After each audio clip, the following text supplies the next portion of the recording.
Hi అండి, అందరికీ నమస్తే. Welcome to mini vlog. ఈ వ్లాగ్ వచ్చేసి లంచ్ ప్రిపేర్ అయితే స్టార్ట్ చేస్తున్నాను. ఇప్పుడు ఆల్రెడీ బ్రేక్ఫాస్ట్ తినడం, దేవుడికి పూజ చేయడం మొత్తం అయితే కంప్లీట్ అయిపోయిన తర్వాత అయితే వంట స్టార్ట్ చేస్తున్నాను. ఈరోజు మా లంచ్లోకి వచ్చేసి కోడిగుడ్డు పొరుటు చేస్తున్నాను. ఇంకా దొండకాయ, పచ్చిమిర్చి, టమాటా అయితే ఫ్రై చేసి పెట్టున్నాను అనమాట. వాటిని పచ్చడి చేయాలి. ఇంకా ఒక స్టవ్ మీద అయితే అన్నం ఉడుకుతుంది, ఇంకొక స్టవ్ మీద వచ్చి ఎగ్ ఫ్రై చేస్తున్నాను.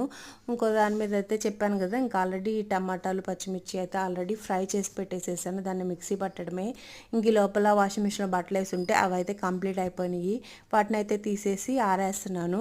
వీడియో నచ్చితే లైక్ చేయండి. అలాగే కొత్తగా ఎవరైనా చూసేవాళ్ళంటే ఛానల్ని సబ్స్క్రైబ్ చేసుకోండి. సో బట్టలు ఆరేయడం కంప్లీట్ అయిపోయిన తర్వాత ఇదిగోండి పచ్చడి అయితే మిక్సీ పట్టేస్తున్నాను.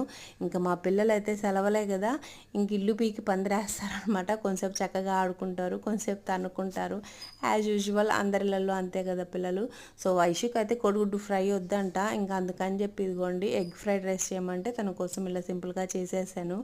ఇంకొక దాంట్లో ఏమో వైషుకి పెట్టాను, ఇంకో దాంట్లో చిన్నుకి, జున్నుకి అయితే కలిపేసాను. వీటిని లైక్